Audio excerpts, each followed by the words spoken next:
Halo guys, kembali lagi dengan saya Alvesti dari Akademi Kripto. Jadi pada kesempatan kali ini kita akan membahas mengenai fundamental research. Jadi pada dasarnya ya, untuk sukses di market cryptocurrency, teman-teman tuh harus menguasai 3 jenis research ya. Pertama adalah narrative research, kedua adalah technical research, dan yang ketiga adalah fundamental research. Fundamental research ini yang paling tidak penting sebenarnya karena hanya takes 20%. Tapi ketika teman-teman bisa mastering semuanya, sehingga 100% teman-teman bisa menguasai segala jenis research dan analisa, saya yakin teman-teman ini akan selalu menang, hampir selalu menang di setiap trading dan investing di cryptocurrency. Jadi di kesempatan kali ini ya, kita akan masuk ke intro to fundamental research.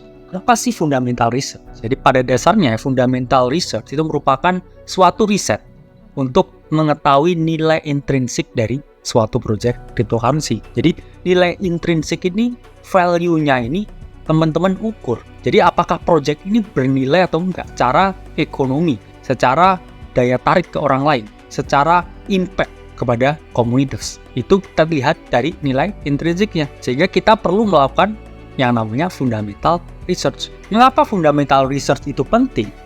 Pertama ini, kita harus mengetahui ya apa yang kita beli. Karena kita mengetahui apa yang kita beli, kita lanjut ke poin kedua. Keyakinan kita juga akan meningkat. Sehingga kita ketiga ya, tahu ya arah investasi ini kemana.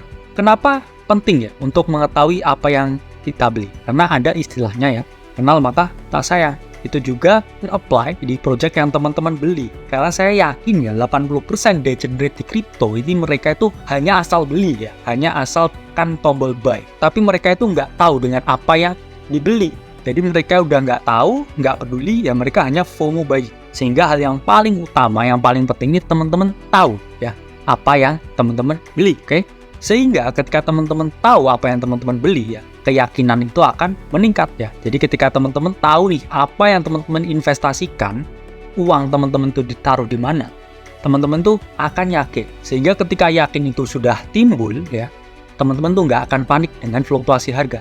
Entah harga itu naik atau harga itu turun, teman-teman tidak akan panik. Karena teman-teman udah tahu apa yang dibeli dan yakin dengan yang dibeli. Sehingga tahu apa resiko terburuk yang mungkin teman-teman akan ada. Kemudian teman-teman juga akan tahu arah investasinya ini kemana. Ya misalkan saya membeli koin tentu dengan proyeksi tertentu, ya, dengan utility tertentu, dengan nilai intrinsik tertentu. Ya, teman-teman tahu apakah ini project beneran atau enggak. Terus teman-teman juga bisa ya mengestimasi berapa lama teman-teman hold. Apakah ini long term backs ya yang teman-teman hold 1-2 tahun atau ini cuma barang spekulasi yang teman-teman jual ya 1-2 hari ya, atau 1-2 minggu atau 1-2 bulan. Dan itu bisa teman-teman tentukan ya ketika teman-teman ini udah tahu itu barangnya apa, sehingga tahu arah investasinya, gimana menyikapi investasi ini. Ya itu ya teman-teman yang paling penting. Maka dari itu ya, sebelum menggali ya mengenai fundamental research, langkah pertama yang harus teman-teman lakukan adalah menggali dulu informasinya. Karena fundamental research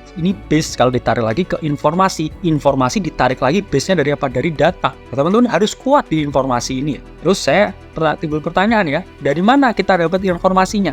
Informasi itu dari beberapa project bisa teman-teman dapatkan di 1 website, 2 white paper, 3 fundamental. Jadi dari website dulu ya. Sumber informasi yang paling utama dari setiap project itu adalah website. Jadi website ini adalah induk informasi yang paling utama ya, yang paling dasar. Karena itu akan menjadi pertimbangan utama ketika teman-teman melakukan fundamental research. Ini contohnya websitenya Solana. Di sini dijelaskan ya, di Solana ini apa yang dikerjakan ya, kemudian timnya siapa saja ya, kemudian estimasi roadmap pengerjaan dari project-project itu berapa lama, kemudian visi yang mendanai siapa aja itu dituangkan semuanya di dalam website. Sehingga website ini alat utama yang bisa teman-teman gunakan ya, informasi utama yang bisa teman-teman jadikan ya suatu sumber ketika teman-teman melakukan fundamental research. Kedua ya, teman-teman bisa dapatkan website itu yang resmi ini di CoinMarketCap ya, karena CoinMarketCap ini yang paling trusted ya, yang paling valid karena ini backed by Binance. Ya, ini backed by Binance. Dan juga ketika teman-teman cari misalkan ini coin Bitensor ya, atau tahu tautan resminya nih, tinggal teman-teman klik di bagian kiri bawah.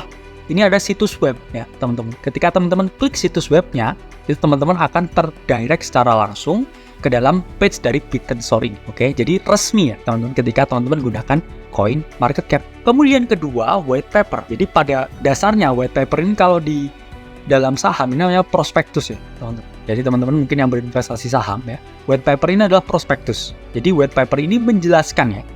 Jadi apa ya bisnis modelnya ya, bagaimana tokenomiknya, ya, siapa saja tim yang ngedevelop, kemudian roadmap-nya seperti apa. Ya karena kan white paper ini alat atau media yang digunakan untuk mengkomunikasikan informasi dari developer kepada calon investor. Jadi ketika teman-teman mau berinvestasi ya, teman-teman harus baca dulu white paper-nya. Tentang apa sih ini? Itu sangat penting untuk teman-teman baca. Sehingga sama juga ya di Coin Market Cap, teman-teman bisa ya memperoleh ya informasi dari white paper. Ya white paper-nya ini ada ya di bagian kanan ya, di sebelah kiri dari situs. Contoh dari white paper sendiri ya teman-teman ini ada dua ya. Satu biasanya itu model research paper, yang kedua adalah model komersial. Yang di kiri ini adalah white paper dari Bittensor atau TAO. Jadi mirip dengan Bitcoin. Dan Bitcoin ini kan white papernya juga seperti ini kan, benar-benar white paper, ya. Tas yang putih. Ya, di sini dia menjelaskan ya model seperti jurnal ya, jurnal research ya.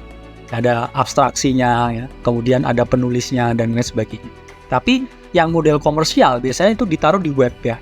Jadi bukan PDF, jadi ditaruh di website. Ketika teman-teman klik, teman-teman bisa klik semua general ya.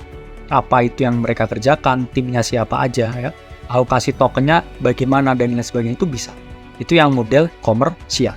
Kemudian ketiga, teman-teman, informasi ini bisa didapatkan di sosial media. Jadi sosial media ini merupakan tools utama teman-teman yang digunakan oleh developer untuk reach out kepada para community member, untuk melakukan kegiatan marketing, untuk engage the community ya. Untuk membangun community member, mereka membutuhkan sosial media. Dan di era sekarang ya, semakin jago mereka menghandle sosial media mereka sebagai alat marketing, itu akan semakin besar pula ya probabilitas project ini akan berhasil. Ini contohnya ya di websitenya Kaspa ya, ini join and follow the community.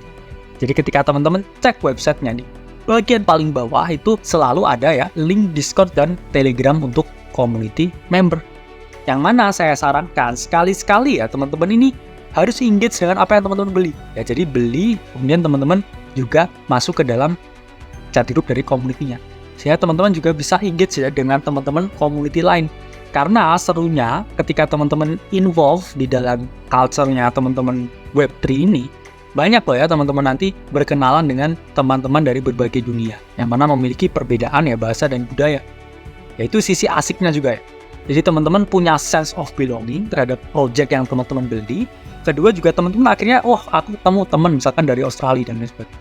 Itu juga sisi positif. Kamu ngomongin project bareng ya sama teman-teman yang kamu kenal. Secara tidak langsung di Web3 ini menambah ya sensasi ya teman-teman ketika teman-teman melakukan investasi di market cryptocurrency.